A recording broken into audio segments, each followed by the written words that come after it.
두 번째 순서는 요즘 고금리, 고물가, 인플레이션 이와 같은 경제 용어를 너무 많이 들어보셨을 거라고 생각이 드는데요. 우리가 엔잡러가 될 수밖에 없는 현실과 대안에 대해서 알기 쉽게 풀어주실 현실점검 1타 강사 박경태 강사님을 큰 박수와 함께 무대 위로 모시겠습니다. Looking back at all that's happened to make us who we are. 안녕하십니까. 반갑습니다. 예. 예. 저희 어머니와 고모님 오셨네요. 우리 아재분이 오셨고요. 예. 반갑습니다.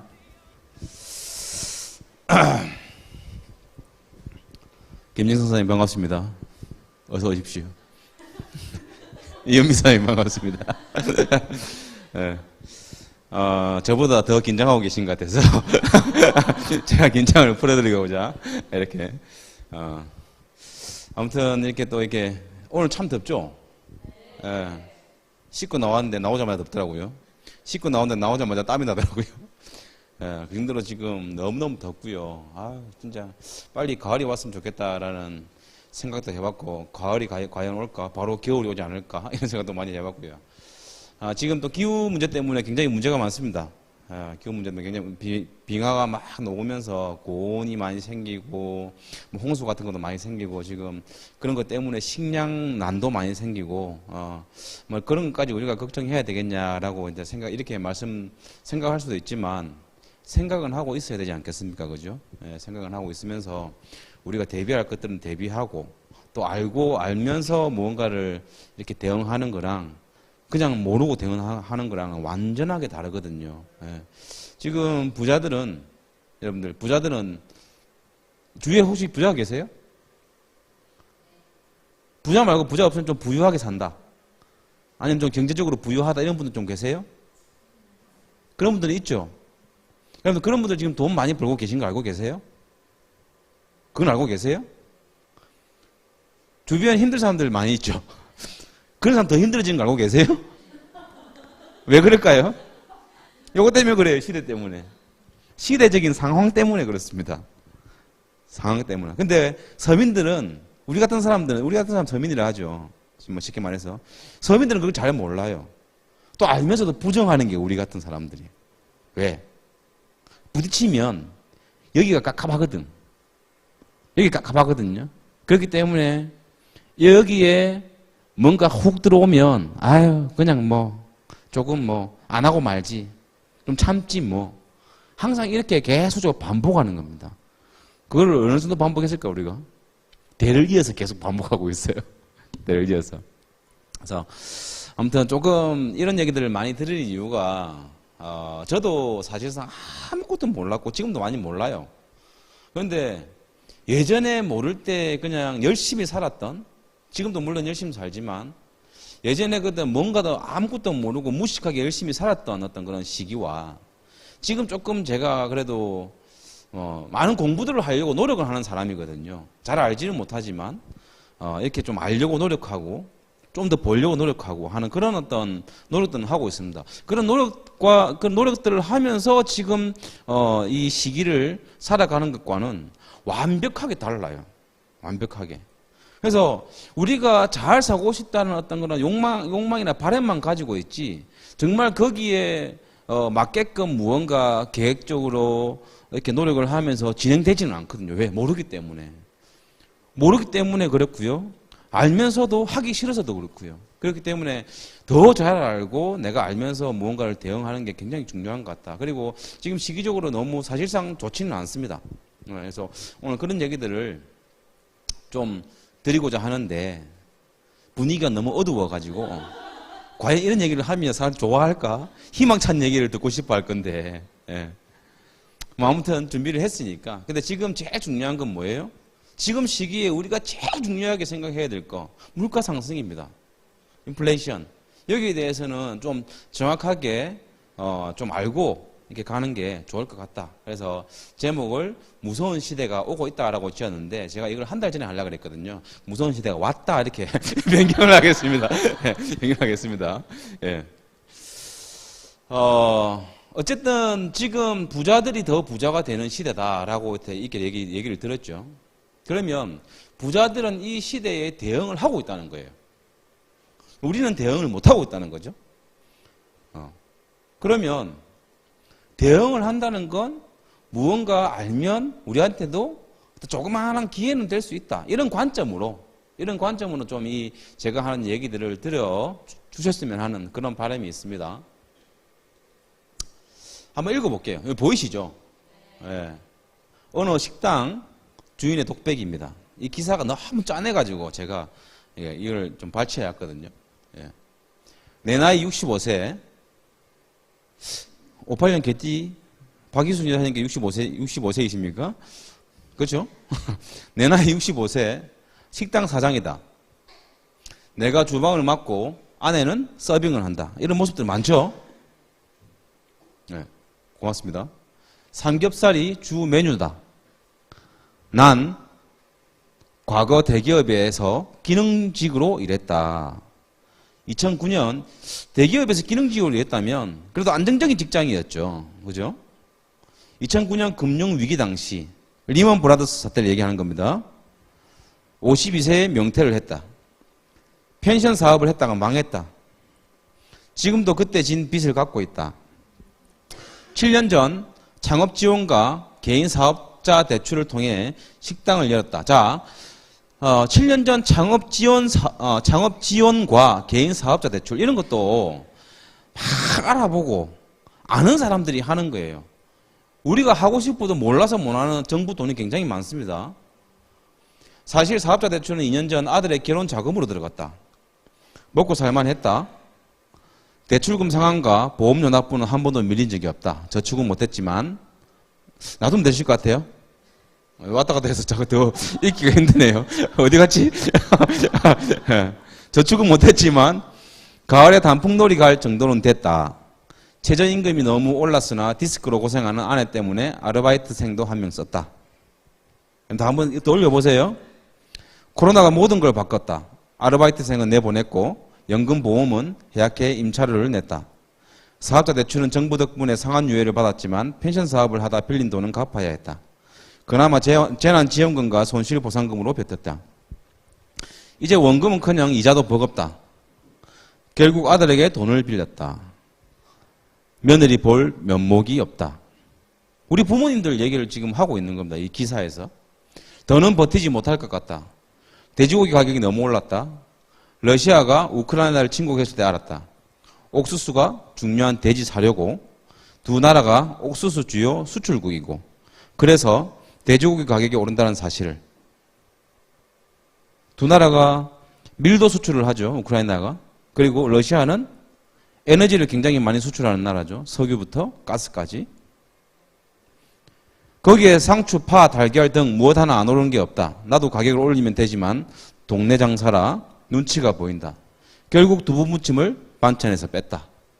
그리고 얼마 전 주변에 삼겹살 식당이 문을 열었다. 젊은 사장인데 오마카세 전문점이란다. 가격도 엄청 비싸다. 근데 젊은 손님들이 바글바글 한다. 이제 그만두고 싶다. 이마저도 쉽지 않다. 식당이 문을 닫으면 사업자 대출은 당장 갚아야 한다. 맞죠? 신용불량자가 되는 건 시간 문제다. 다른 일을 하고 싶다. 먹고는 살아야 할 것 아닌가. 대출까지 갚을 수 있으면 다행이다. 얼마 전 대학 교수가 방송에서 했던 말이 기존에 맴돈다. 소상공인에게 추가 손상 보상을 하지 말고 실업수당을 주는 게 경제 부담을 줄이는 거라고. 서글프다. 코로나가 내 탓인가? 정부 탓도 아니다. 정부도 물가 상승 때문에 함부로 돈을 쓰기도 어렵다. 지금 저희가 받았던 보상 지원들이 있죠. 그런 것들이 전부 다 세금이나 물가 상승으로 이어진 게 사실이죠. 돈을 풀어내면 돈 가치가 떨어지기 때문에 무조건 물가 상승이 되게 되겠습니다. 그런 것들은 부자들한테 다시 가지 않아요. 다 우리 같은 서민들한테 다시 파격으로 돌아오게 되겠습니다. 그래도 정부가 뭔가 해줬으면 좋겠다. 이러려고 세금 냈던 거 아닌가. 산업은행은 대기업이 자기들 잘못으로 망했는데 나서서 도와주면서 왜 우리는 관심도 두지 않을까? 대기업들은 왜 살려줄까요? 대기업들이 망해버리면 나라가 망합니다. 국가가 망하기 때문에 정부 차원에서 산업은행한테 얘기를 하는 게 도와줘라. 쉽게 말하면 그런 거예요. 한국은 도와줘라 하는 거예요. 우리 망하면 국가가 망하는 게 아니죠. 대기업들은 살려놔야 돼요. 대표적으로 대우도 지금 난리잖아요. 그것 때문에. 폐업하고 싶다. 나도 양심은 있다. 부채 탕감은 바라지 않는다. 다만 신용불량자는 되지 않았으면 좋겠다. 그리고 대출금이라도 갚게 일자리가 있었으면 좋겠다. 식당 7년 했는데 식당 일은 잘할 자신이 있다. 근데 나이가 많아서 누가 써줄까 싶다. 벌써 점심시간이 다 끝나간다. 오늘 점심에 김치찌개 2그릇 팔았다. 예. 너무 많죠. 자영업자들. 너무너무 힘든 시기입니다. 예, 지금 10,000원 가지고 밥 한 끼도 못 먹는 그런 시대에 지금 들어와 있어요. 물가가 많이 올라가지고. 근데 지금도 뭐 대기업 다니시는 분들은 대기업에서 연봉 협상을 통해서 10%씩 20%씩 이렇게 연봉을 올려주기도 하지만 우리 서민들은 그 올라갑니까 이렇게? 안 올라가죠. 중소기업들은 폐업하고 있고 자영업들도 폐업하고 있고 자영업들도 최저임금이 너무 높으니까 알바생들을 못 써가지고 혼자 하고 있고 그마저도 힘들어가지고 폐업도 하고 있고 폐업을 하고 싶은데 폐업하면 대출을 갚아야 되니까 폐업 못하고 있고 그런 어떤 가게들이 너무너무 많습니다. 왜 그럴까요? 왜 그럴까요? 지금 경기가 좋지 않기 때문에 그런 거예요. 근데 과연 내가 좋아질까? 그런 관점으로 이 기사들을 보고 내가 준비를 해야죠. 들으려고 해야 되고요. 내 말만 하려고 하고 항상 얘기를 가보면 저는 사람들 많이 만납니다. 들으려고 하지 않아요. 너무너무 그런 것들이 안타까워요. 상당히 좋지 않은 시대에 우리가 살고 있다. 알고는 있어야죠. 그래서 뭐 어쩌라고? 알고는 있어야죠. 그래도.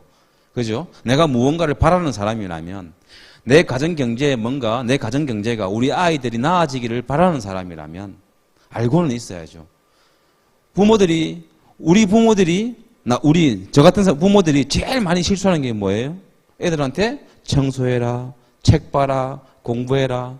지는 책도 안 보면서 청소도 안 하면서 공부도 안 하면서 애들한테 뭔가 해라 하는 게 그게 잘못된 거죠. 예. 그런 부모들을 너무 많이 봤어요. 진짜로. 이런 관점에서 항상 생각을 하셔야 돼요. 지금은 우리는 내가 바뀌려고 하면 팍 막혀 뭔가가.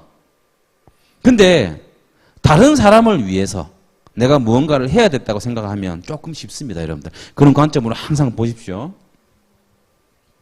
세상에서 가장 나쁜 세금이라고 얘기합니다. 인플레이션은. 예.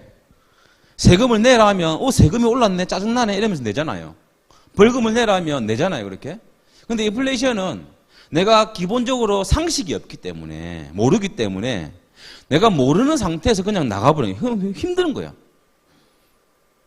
물가가 오르면 당연히 힘들죠. 가스비가 올랐어. 전기세가 올랐어. 기름값이 올랐어. 여러분들 지금 다니시기 힘드시죠? 약간 떨어지긴 했지만 기름값이 너무 많이 올랐어요.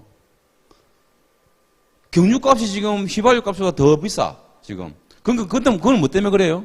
왜 그렇지 생각하잖아요. 두 가지예요. 경유가 공급이 안 되는 겁니다. 다른 나라로부터. 공급이 안 되죠. 근데 경유에 붙는 세금이 휘발유보다 많습니다. 그렇기 때문에 휘발유 값을 지금 경유가 넘어선 거예요. 공급이 되지 않고 원래 세금이 더 많았어요. 그것 때문에 넘어선 거예요. 알고 있으면 그렇구나. 그럼 내 차가 경유니까 조금 아껴 타야 되겠구나. 아니면 그 정규 속도를 지켜서 연비를 좋게 만들어야 되겠구나. 이런 생각 정도는 할 거잖아. 가까운 데 갔을 때는 내가 차를 타고 갔었는데 이때는 자전거를 타고 와야 되겠구나. 이렇게 아끼게 되어 있다고요.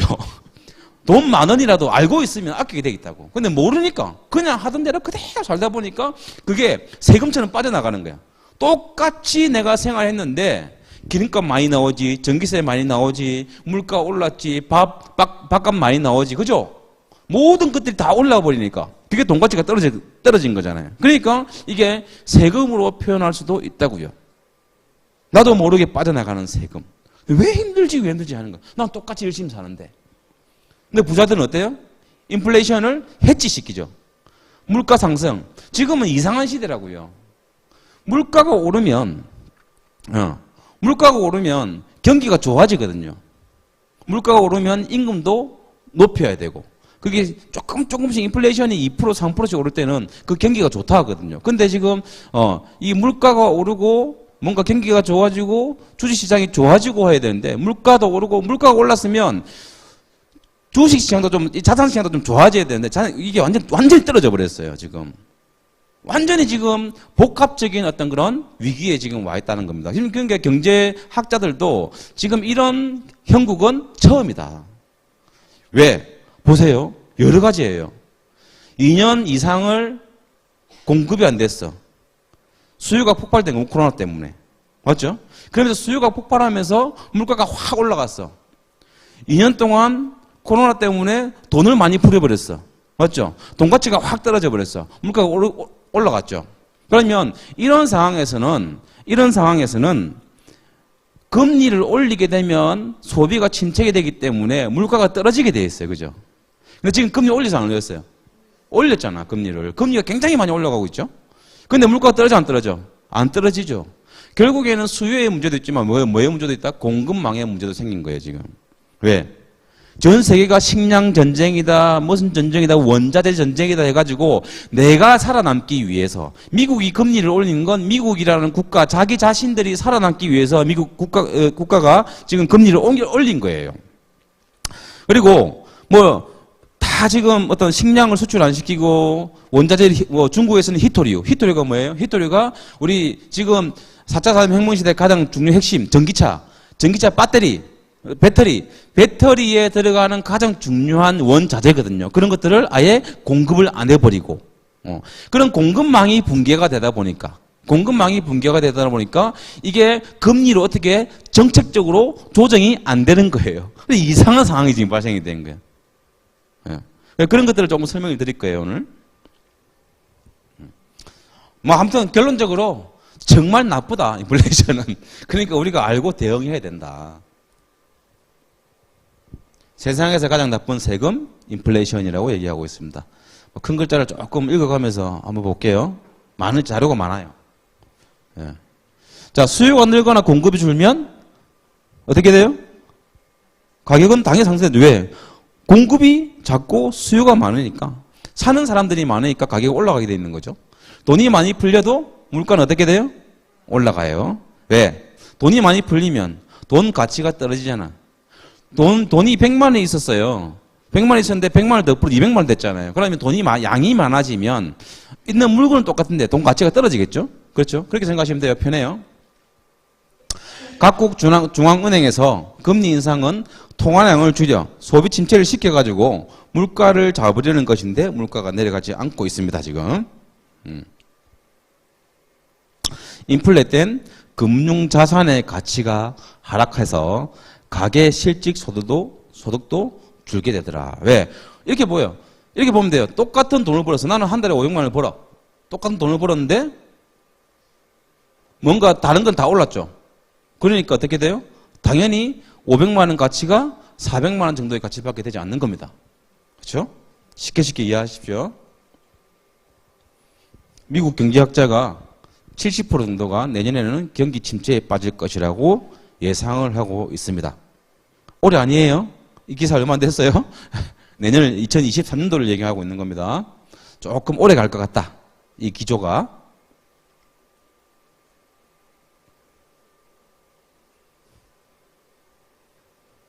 미국에서 5월 달에 보면 8.6%가 상승했는데 지금 우리나라가 지금 6%가 상승했다고 난립니다, 지금. 41년 만에 최대 폭으로 지금 상승되고 있다라는 기사입니다. 예. 안 오르는 게 없죠. 여기 보면 휘발유도 오르고 뭐도 오르고 지금 너무 많이 올라요. 커피 1,000원짜리 커피도 지금 사라진다. 어때요? 사라지거나 아니면 커피집에서 혼자서 일하거나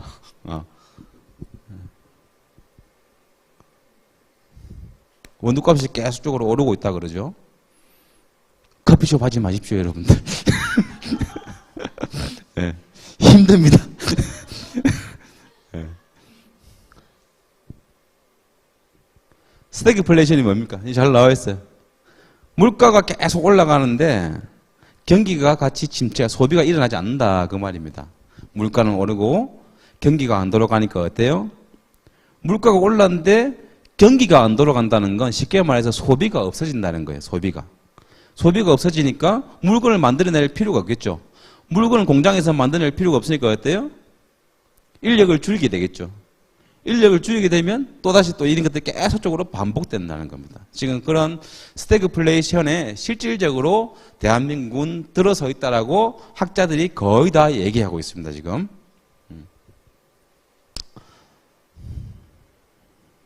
자, 빠르게 넘어갈게요. 인플레 찾기가 힘들 것 같다. 자, 금 보유량을 대폭 늘려라. 여러분들 금 갖고 싶죠? 인플레이션이고 뭐고 간에 그냥 금을 갖고 싶잖아.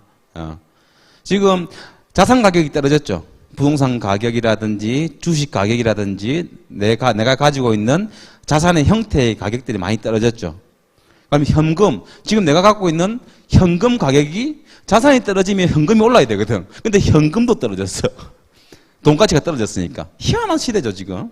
다 떨어져 버렸어. 금리는 올라가 버렸고. 그럼 지금 부자들은 뭘 살까요? 실물 자산을 사는 거예요. 절대 자산. 금 같은 거, 이런 걸 사는 거예요. 얼마만큼의 어떤 그런 위기냐면, 금을 사람들이 살 때는 언제냐면, 전쟁 때 사요. 전쟁 때. 그때 사는데 지금 사람들이, 부자들은 금을 모으고 있습니다, 지금. 근데 우리는 금을 살 수가 없잖아요. 그죠? 그래서 지금 금으로 옮겨놓고, 현금을, 자산들을 금으로 옮겨놓고, 또는 우량주로 옮겨놓고, 이렇게 하면서 옮겨놓으면서 부자들은 내 돈을, 내가 가지고 있는 돈을 해지시킨다. 그만큼 마이너스가 많이 나는 걸 가만히 있으면 마이너스 나잖아요. 지금 이윤희 사장님 그 지갑 돈 들었죠? 지갑에 얼마 들었어요? 몇만 원 들었죠? 그 몇만 원이 지금 돈이 움직이고 있어요? 안 움직이고 있어요? 움직이고 있죠. 가만히 있어도 내일 되면 쌍수 값이 올랐어. 쌍수 값이 지금 78% 올랐다던데, 78%. 예. 엊그제 신문 보니까 40 몇 프로, 20 몇 프로, 20 몇 프로, 40 몇 프로, 78% 올랐어요. 그날 가만히 있었어. 근데 내 지갑에 있는 돈이 가치가 어떻게 됐어요? 떨어졌잖아요. 그럼 이런 것들을 부자들은 이 가치가 떨어지는 돈을 옮겨 놓는다. 덜 떨어지는 곳으로. 그죠? 그렇게 옮겨 놓으면서 자산을 실질적으로 불려간다는 거예요. 왜? 위기는 기회다. 이런 위기 때 더 많은 지금 돈만 있었으면 제가 항상 우스갯소리로 뭐 농반 진반으로 말씀드리잖아. 제가 이 건물을 짓는데 굉장히 많이 돈이 들어갔다고요. 근데 이 건물 짓는 돈을 가지고 지금 자산 그 주식 가격 우량주를 내가 사놨으면 10년만 놔두면요 평생 먹고 살 수 있는 배당금이 나온다고요. 저는 그걸 알고 있음에도 불구하고 선택을 이렇게 했다고요. 선택을 왜? 제가 가진 이상이 있으니까. 물가가 계속 오른다는 얘기들. 안 오르는 게 없죠. 자, 이게 무서운 거죠. 인플레이션 쓰나미라 그래가지고 소비재. 우리는 소비재는 그냥 쓰거든요. 막 사고. 그런 돈들이 많이 지금 다이소 같은데 마트 같은 데 가보면 정말 많이 올랐어요. 예전에는 5만 원 주고 장을 봤으면 지금은 7만 원, 8만 원씩. 10만 원 주고 봤으면 12만 원, 13만 원씩. 10%, 20%는 그냥 올랐고요. 20, 30%도 많이 올랐어요. 자, 한 그릇 15,000원, 냉면. 먹다가 목에 걸리겠네. 예. 근데 15,000원 냉면 사 먹겠어요? 제가 강원도 갔다 왔는데 짬뽕 한 그릇 17,000원 하대요. 문어 한 마리 넣어주는데 문어 한 마리 아무리 들어갔어도 17,000원 하더라고요. 맛대가리도 없더라. 진짜. 집에서 제가 끼는 짬뽕보다 훨씬 맛없더라. 예. 저세상 물가 이게 끝이 아니라 계속 오른다는 겁니다, 지금. 계속. 앞으로도 내릴까 오를까라는 어떤 그런 확률적인 부분들을 봤을 때 오를 가능성이 많다. 돈 가치는 지금 더 떨어지죠. 오늘 환율 보니까 1310원. 1310원. 1250원이면 위기 수준. 1300원 넘어가면 IMF로 가는 길이라고 얘기하거든요. 예. 1200원이 넘어가면 좀 힘들다. 1250원은 좀 많이 힘들다. 위기다. 1300원 넘어가면 IMF 쪽으로 가고 있다라는 겁니다. 대한민국 돈의 가치가 그만큼 떨어진 거예요.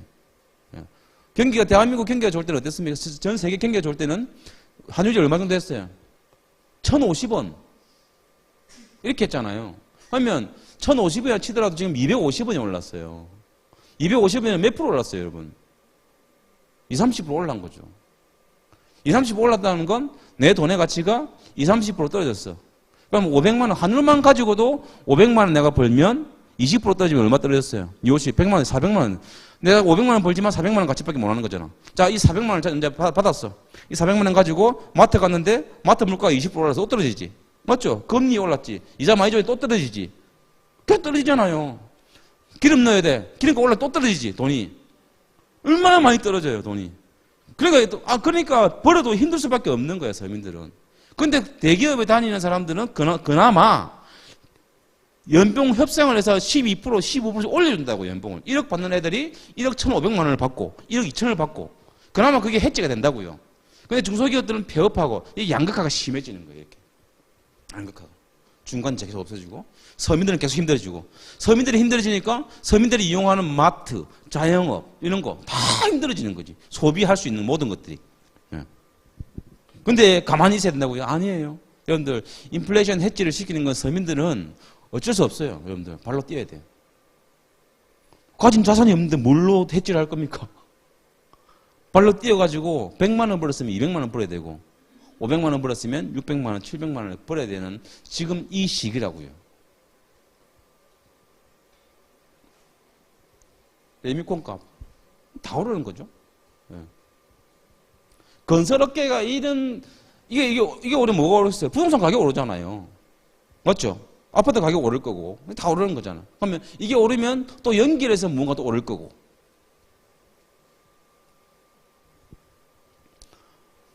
농산물도 오른다.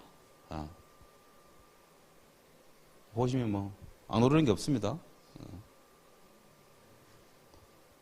비료도 오르고 기름도 오르고 인건비도 오르니까 거기에 들어가는 그 만약 하우스를 재배를 한다. 그러면 비료도 들어가 기름 들어가 다 들어가죠. 그런 게 오르니까 농산물도 당연히 오른 거고요. 또 날씨도 좋지 않으니까 더 오르는 거고. 예. 야채 많이 먹지 마십시오. 식당 가가지고.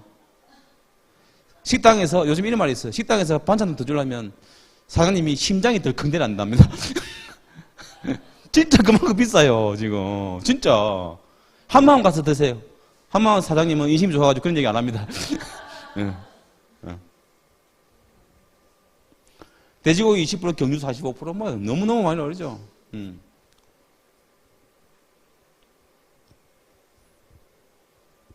이거 잠깐 볼까요? 경유는 45%, 감자 32%, 배추 24%. 배추가 지금 78%. 지금 이 조금 6월 4일인데 지금 8월 달이잖아요. 8월 4일입니까 오늘? 이 2달 지났는데 또 몇 배 더 올랐어요. 돼지고기 20%, 이게 뭐죠? 뭐 항공료 20% 이렇게 올라. 기름값 오르니까 당연히 오르죠, 항공료는. 자, 이런 인플레이션들이 왜 발생이 될까? 가장 중요한 건 공급망 붕괴입니다, 여러분들. 금리 인상 이런 게 아니고요. 지금의 가장 이런 것들을 발생시키는 이유는 공급망이 붕괴가 됐어. 들어오지 않는다는 거예요. 공급이 되지 않는다. 공급이 되지 않으니까 당연히 비싸질 수밖에 없다. 보세요. 자, 세계화의 종말. 우리가 세계화로 그나마 자본주의가 유지가 되었다고요. 이게 무슨 말이냐면 우크라이나에서는 밀을 수출을 시키고 밀이 많이 나니까 미국이 그 광활한 대지에서 농산물, 쌀이나 밀을 많이 재배를 해서 어떻게 전 세계로 수출을 시키고 또 필요한 것을 수입을 하고 서로 이렇게 주고받고 자유무역 협정을 맺어가지고 그 FTA를 그럽니까? 그런 것들을 통해서 가격을 다운시키고 성장하고 그렇게 살아왔다고요. 전 세계가. 세계는 하나다 막 이러면서. 맞죠? 근데 지금 공급망이 붕괴가 되고 각 나라가 어려워지면서 어때요? 차단을 시키기 시작했어요. 밀을 수출을 안 시키고 옥수수를 수출 안 시키고 기름을 수출을 안 시키고 그런 어떤 세계화의 종말이 시작되었다라는 내용도 있습니다. 탈세계화와 지금 그런 부분을 통해서 스태그플레이션이 일어나고 있다. 이렇게 얘기도 하고 있고요. 곡물 자급률 20%도 곧 깨진다. 대한민국 얘기예요. 곡물 자급률 말만 들어봐도 대충 무슨 말인지 아시겠죠? 우리나라의 어떤 그런 생산 역량으로 우리나라 사람들이 먹고 살 수 있는 부분들이 20%밖에 되지 않는데, 이렇게 얘기하시더라고요. 밀이 안 들어오니까 우리나라 쌀 먹고 살면 되지 이렇게 얘기하더라고요. 사람들이 쌀만 먹습니까? 밀을 먹었으니까 쌀을 덜 먹었잖아. 밀이 없으면 쌀을 더 먹겠지. 그러면 더 식량난이 생기겠죠. 당연하게. 그럼 쌀값 더 비싸지겠죠. 그런 현상이 있는 겁니다. 대한민국은 예전에는 농업국가였는데 지금은 우리나라가 이게 농사를 지어가지고 우리나라 사람도 먹고 살 수 있는 정도가 20%도 안 된다 그 말이에요. 수입이 되지 않으면 우리나라 사람들은 쉽게 말하면 굶어 죽는다 그 말이에요. 돈이 있어도. 그 말입니다. 그 말. 식량 봉쇄령 이렇게 나와 있죠. 읽어보시면 알 거고요.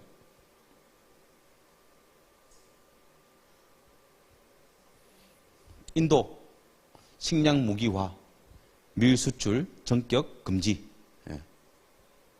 우크라이나 사태 등으로 밀값이 급등하자 특단의 조치로 밀 수출을 전격 금지시켰다. 지금은 또 푸른 걸로 알고 있습니다. 뭐 풀었다가 안 했다가. 근데 이런 게 없었거든요, 예전에는. 왜? 그 나라의 경제니까 이런 것들이.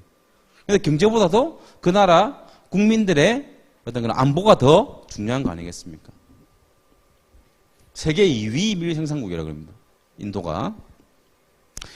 한국은 당장 타격은 없지만 밀가루 제품 줄인상 불가피. 지금 빵집 가보셨어요? 여러분들 빵 한 두세 개 잡으면 만 원이에요. 애들 빵 못 사준다고. 돈이 없어가지고. 그 얼마나 서글픈 현실입니까? 우리 아이들이 빵을 좋아하는데, 케이크를 좋아하는데, 빵집에 가가지고 우리 예은이가 빵을 쳐다보고 있는데 아빠가 빵을 못 사줘. 그 얼마나 마음이 아프겠어요. 너무 비싼데? 여유가 있어도 비싸면 안 사게 돼 있어요, 사람들은. 근데 여유도 없는데 그렇게 막 살 수 있을까? 지금 실제적으로 빵값 올랐어요, 안 올랐어요? 너무 많이 올랐어요. 라면값 올랐어요, 안 올랐어요? 올랐어요.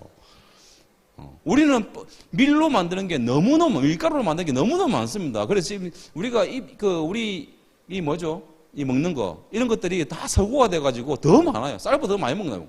밀가루를 더 많이 먹는다고요. 이런 건 그러니까 무기화 시키는 거죠. 근데 우리는 그런 게 없어. 우리는 그냥 받아가지고 가공해서 팔아야 돼. 기술로. 근데 그마저도 지금 힘든 시대죠, 지금. 식량 수출 통제국이 벌써 35개국이라고 얘기하고 있어요. 넋 놓고 있을 때가 아니다. 우리가 국가를 볼 때 가장 크게 생각을 될 게 국민들의 안보예요, 안보.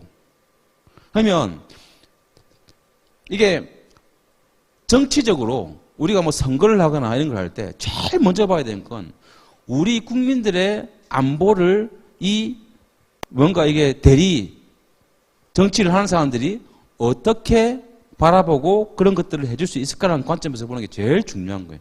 외교 능력. 대한민국은 특히 자급자족을 할 수 없는 나라이기 때문에 도움을 받고 서로 도움을 주고 이렇게 이렇게 살아가야 되는 나라이기 때문에 어쨌든 외교를 잘할 수 있는 게 굉장히 중요한 겁니다.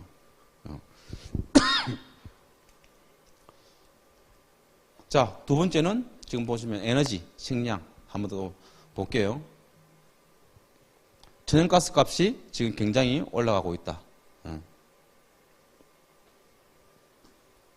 러시아가 독일의 가스 공급을 40% 감축을 한다. 유럽 쪽으로 러시아에서 들어가는 가스가, 천연가스가 엄청나다 하더라고요. 그래서 그걸 지금 가지고 굉장히 많이 이 정치를 하고 있죠.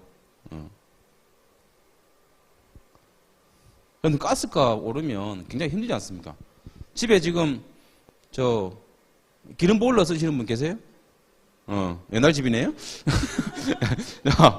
다 거의 가스 보일러죠? 그 오르면, 틀면, 씻을 때마다 1,000원씩 드는데, 쓸 때마다 2,000원씩 드는 거야. 찬물로 샤워하시는 분, 조금 아낄 수도 있겠네요. 그러면, 이런 걸 알면, 내가 찬물로 샤워하는 게 두려웠는데 너무 값이 많이 오르니까 오늘부터는 찬물로 씻어야 되겠어. 그러면 돈을 좀 아끼는 거잖아요. 예. 알게 모르게 나가는 돈이 굉장히 많다고요. 기름값 아까부터 계속 얘기 드렸고요. 지금 약간 떨어지고 있어요. 떨어지고 있는데 국가에서 막아주고 있어요. 환율도 지금 방어를 하고 있는 거예요. 국가가 가지고 있는 외환 보유고가 있다고요. 달러를 가지고 있는 외환 보유고.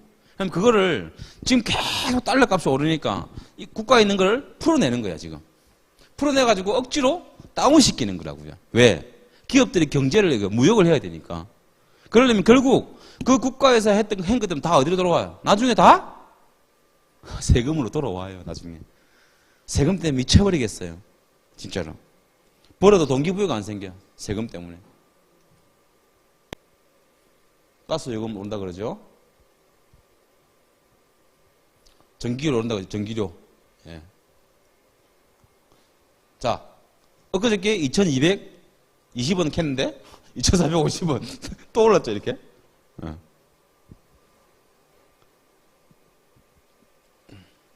그럼 전기 아끼십시오. 더워도 선풍기 틀고 자시고 창문 열고 자시고. 예. 오일 쇼크보다 심각하다고 합니다. 예. 한번 읽어보세요. 그냥. 예. 설명 다 드렸으니까.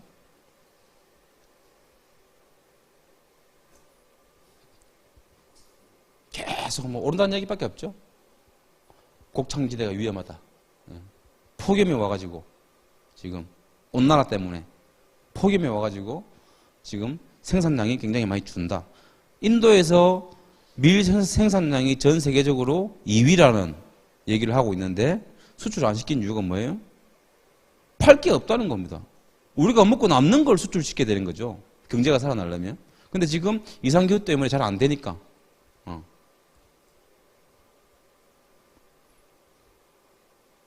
날씨가 너무 덥죠. 쌍추를 보면 쌍추가 녹아있는 게 너무 많아요. 콩값도 오른다. 콩값 오르면 뭐가 올라요? 식용유. 맨날 쓰는 식용유.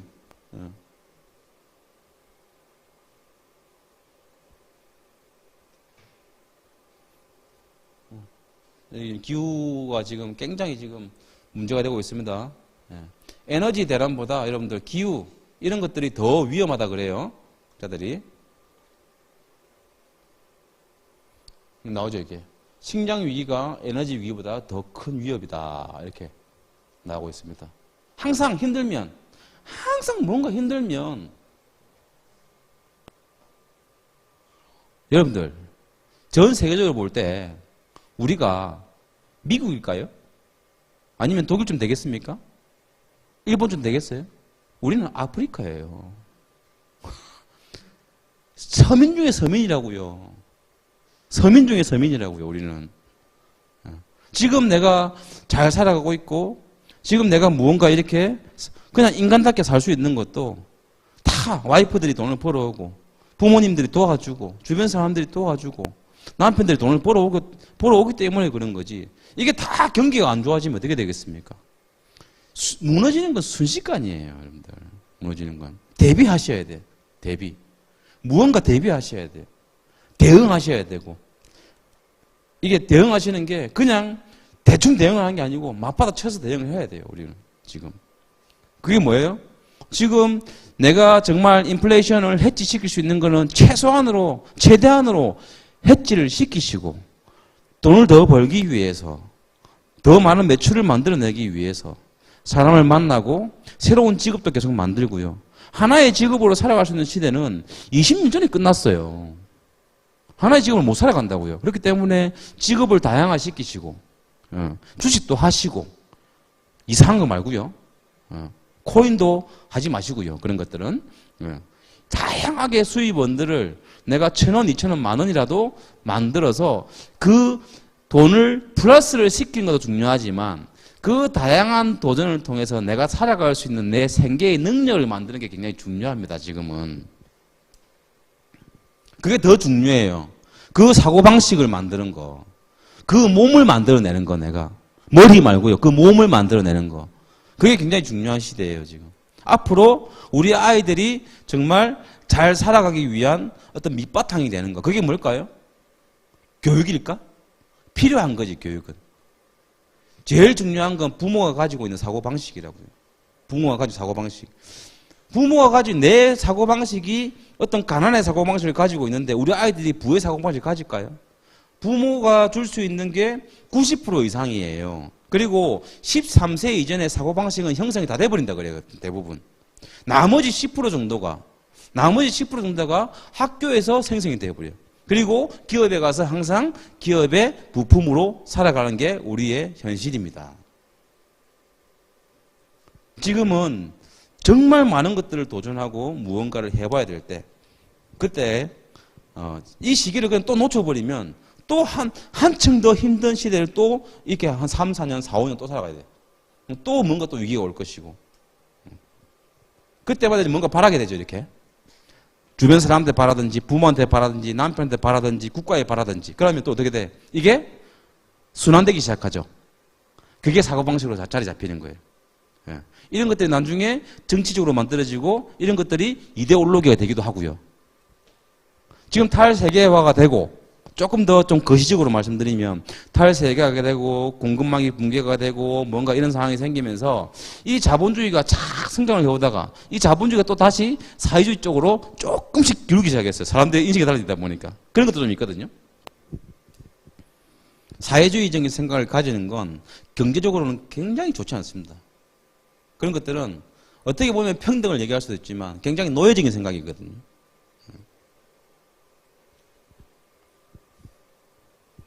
자, 인디는 인도네시아를 얘기하는 겁니다. 예.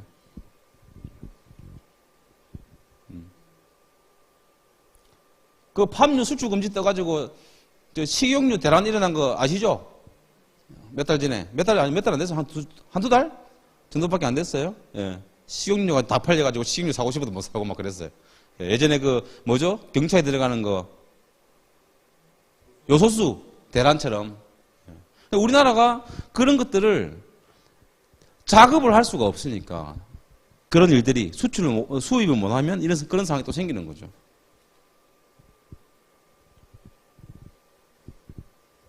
라면 빵값 다 오르고요. 삼겹살 1인분 2만원 시대. 여러분들 사 먹겠습니까? 1인분 2만원에 내 가족 가서 5인분 시켜야 되잖아요. 10인분. 예. 더 먹고 싶은데 못 시켜. 밥 먹고 맥주 한잔 먹고 된장찌개 먹으면 12, 3만원 기본 나오는데 어떻게 먹습니까? 월급 2만원 받아가지고. 나는 먹을 수 있어. 주변 사람들 보시라고 먹는 사람들 많아요. 다 기름 배달료 다 올라가지고 지금 배달 하나 시키는데 4,000원씩 기본 4,000원 5,000원씩 하죠. 닭 한 마리 시키면 뭐 2만원이 아니고 3만원 이렇게 막 가까이 이렇게 되어버리고 너무너무 비싸죠. 식용유 나오네 여기 보면 코스트코에서 식용유 1인당 한 개 구매 제한 시켜놨다고. 계속 오른다는 얘기죠. 이렇게 식량들이 오르고 식량들이 오르는 건 어떻게 우리가 좀 이해하면 좋을까요? 저는 이렇게 얘기해요. 식량 가격이 많이 오른다는 건 조금 서글픈 얘기지만 아까 제가 잠시 예를 들어드렸죠. 우리 아이들이 뭔가 먹고 싶다고 하는데 그걸 부모 입장에서 못 사주는 거야. 너무 안타깝지 않습니까? 좀 쉬운 얘기 드릴까요? 우리 아이들이 지금 뭘 원하죠? 뭐 여러 가지 것들을 원하지만 우리 아이들 제일 갖고 싶은 게 뭘까요? 아이폰, 아이패드, 맞죠? 맥북 이런 거, 아이팟 이런 거 제일 갖고 싶어 하죠. 저는 그 애플사에 나오는 그런 것들을 어떤 정도로 생각을 하냐면 우리가 자랄 때는 크레파스와 스케치북이 있었습니다. 그죠? 우리 아이들은 우리 때의 크레파스와 스케치북은 아이폰이에요. 애들이 삼성폰을 사준다 하면 그걸 별로 안 좋아해. 애플폰을 좋아한다고, 아이폰을 좋아한다고요. 그러면 그게 한 100만 원 다 치면 여러분들 못 사주잖아요. 저 같으면 이렇게 하겠습니다. 100만 원을 벌겠습니다. 나가가지고. 내가 신문을 돌리든 뭘 하든 뭐 그런 시대는 아니지만 박스를 줍든 그렇게 해가지고 내가 벌어보는 거예요. 그런 정도의 마음을 가지는 게 굉장히 중요할 것 같다. 배추 43불 또 올랐죠? 계속 다 오른다. 자, 금리 환율입니다. 대출 때문에 죽겠습니다. 가계대출. 지금은 가계대출 금리가 계속 오르다 보니까 어때요? 예금, 정기적금, 이게 사상 최대로 지금 은행에 돈이 들어가고 있습니다. 그죠? 근데 반대로 얘기하면 대출이 돼 있는 사람들은 이자 때문에 죽겠다. 예. 포고입니다. 포고. 고금리, 고임금, 고환율, 고물가. 그죠? 이 고혈압 경제라고 또 표현을 하네요. 예. 근데 이게 뭔가 오르는 게 있으면 내리는 게 있어야 되는데 이상하게 지금 이런 상태로 지금 가고 있다. 아까 제가 처음에 다 설명드렸죠. 사중고, 이게 기업 곡소리 난다. 예. 기업이 곡소리가 나니까 투자를 안 하죠. 투자를 안 하니까 성장도 안 되죠. 그러니까 인력도 충원을 안 하죠. 인력을 줄이고 있죠. 그죠? 이런 것들이 계속적으로 지금 반복이 되고 있다. 순환이 되고 있다.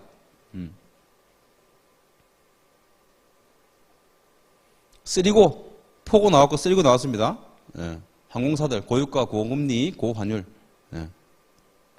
이게 이제 코로나 끝나가지고 이제 하늘길이 열렸는데, 계속 오르니까 지금 비용이 너무 많아진다.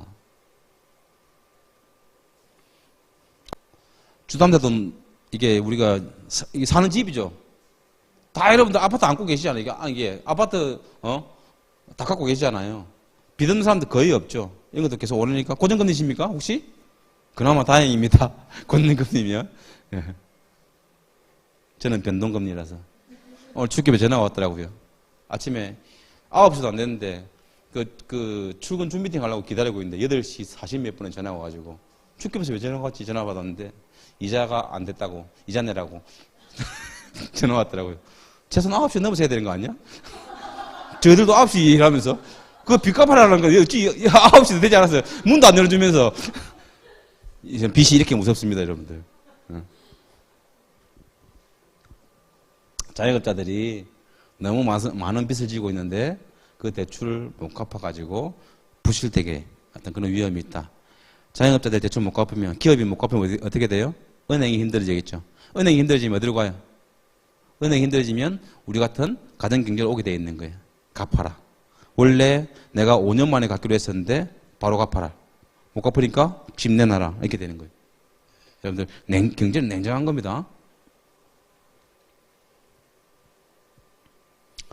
원화 가치가 계속적으로 하락하고 있죠. 환율 1,300원 시대. 지금은 1,400, 오늘 신문을 보니까 1,310원 되어 있더라고요. 너무 높아요.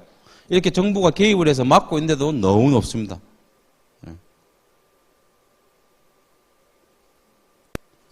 1,350원 각오를 해라. 이렇게 이런 얘기도 나오고요. 환율이 이렇게 높으면 어떤 상황이 생길까요? 대한민국은 수입을 해서 수입에 의존해서 수출을 주도하는 나라를 했어요. 그죠? 수입을 하려고 하니까 원래는 1,000원 주고 샀던 걸 1,300원 주고 사야 되잖아요. 30%를 더 주고 사야 되잖아요. 그리고 나서 다시 수출을 시켜야 되죠. 그러니까 너무너무 안 좋은 형국이죠. 뭐 대출이자 부담금 이런 것도 말할 것도 없고요. 예. 읽어보시면 이제 지금 연끌 비투 열풍 후폭풍 2030 다중채무자 급증도 나오지만 자살하는 사람들이 굉장히 많이 나오고 있습니다, 지금. 또 여기 아우디 일가족이 또 이렇게 빠져가지고 자살한 것도 알고 있죠. 그것도 투자, 코인 관련 투자해가지고 그렇습니다. 절대 코인 같은 거는 쳐다보지도 마십시오. 너무너무 불안전합니다. 그런 것들은. NFT 마찬가지입니다. 그런 것들은 알고만 있으면 돼요. 지금 미국이 계속적으로 자이언트 스텝으로 조금씩 올리는 게 아니고 한 번에 확 올려가지고 물가를 잡으려고 하는데 잡히고 있지 않습니다. 왜? 금리를 올려가지고 물가를 잡는 건 수요하고 공급만의 문제가 되었을 때는 괜찮아요. 그런데 공급망 자체, 어떤 거는 탈세계화 자체 이런 것들이 문제가 되기 때문에 지금 그런 것들이 잡히지 않고 계속적으로 물가가 오르고 있다. 미국이 오르니까, 미국이 금리를 올리니까 대한민국의 돈들이, 외국 자금들이, 달러들이 계속 빠져나가죠. 달러들이 이제 계속 빠져나가다 보니까 달러 가격이 올라가는 거죠. 달러가 들어와줘야 달러 가격이 떨어지거든요. 달러가 풀려야 달러 가격이 떨어지잖아요. 근데 나가버리니까. 그런 시대에 있습니다, 지금.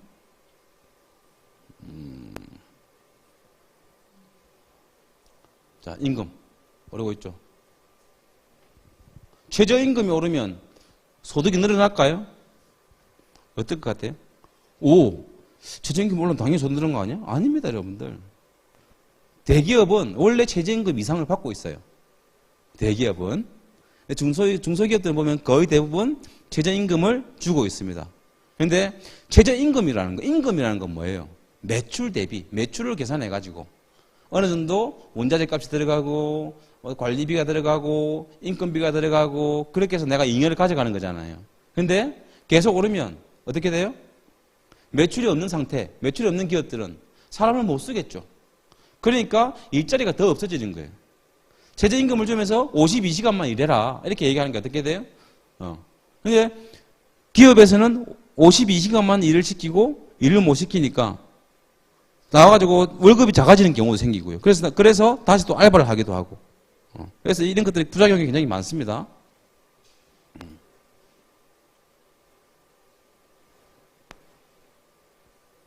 최저임금이 계속 올라가지고, 자, 임금이 오르니까 어떻게 돼요? 임금을 많이 줘야 되니까, 만약에 물건을 하나 만들어내는 어떤 그런 기업이다. 라면 하나 만들어내는데 임금이 높으면 어떻게 되겠어요? 그 임금 자체가 어디로 가요?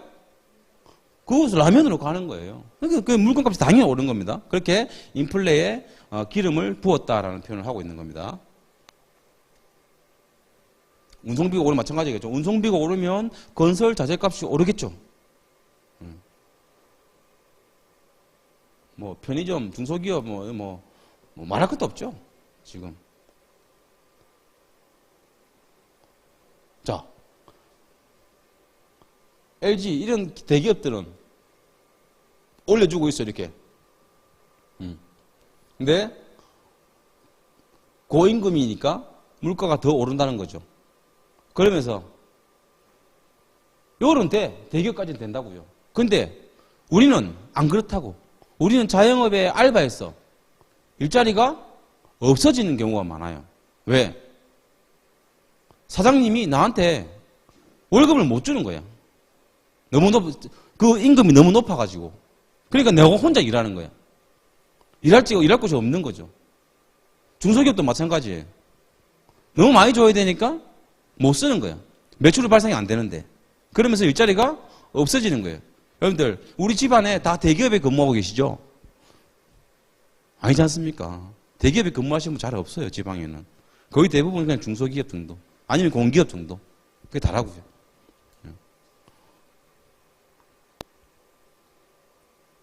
자, 이런 부분들을 바탕으로 해서 지금 소비 침체와 폐업들이 많아지고 있습니다. 세계 제조업이 재고가 많아지고 있다. 왜? 사지 않으니까. 돈이 없으니까. 쉽게 생각하십시오. 자, 냉장고 안 산다.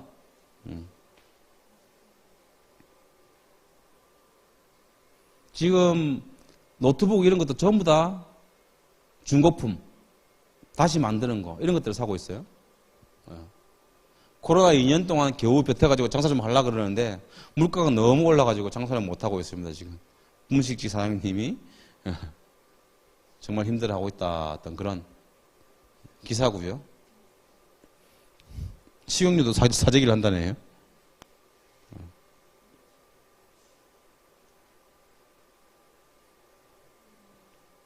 팔아봐야 손해니까 안 한다.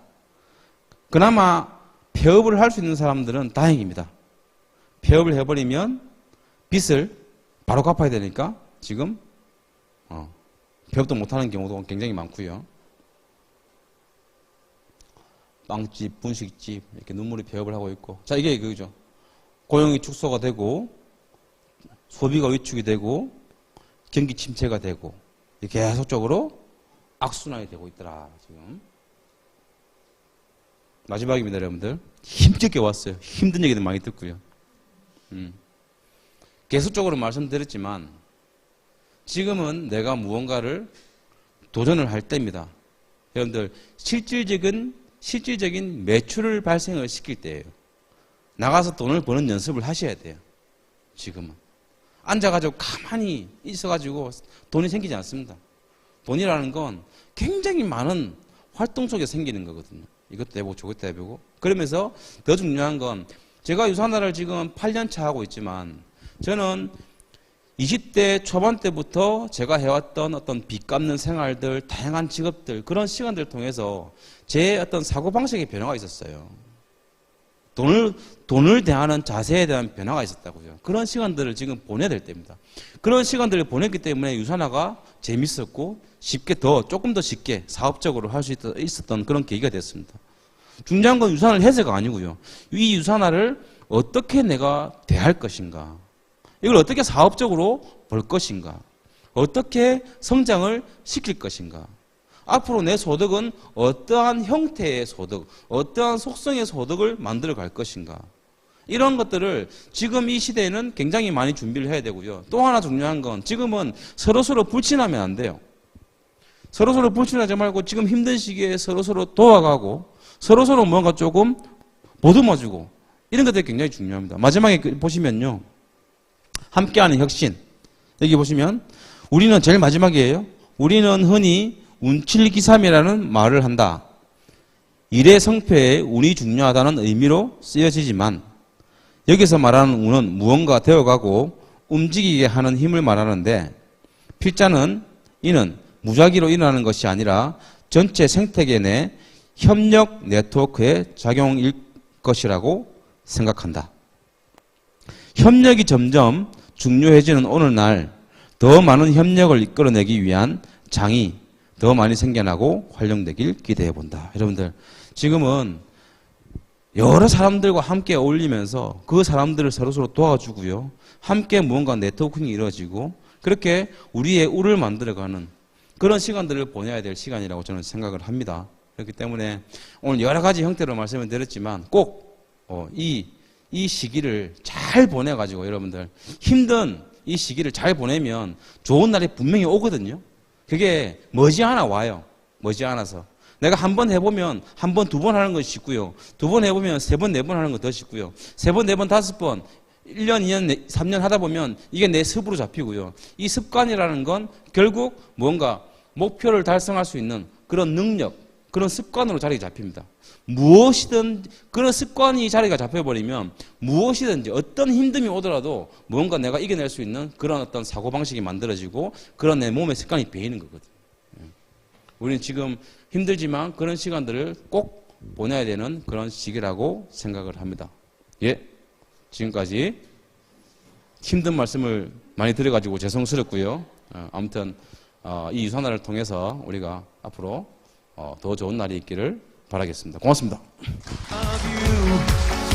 You share the vision, you grab the torch.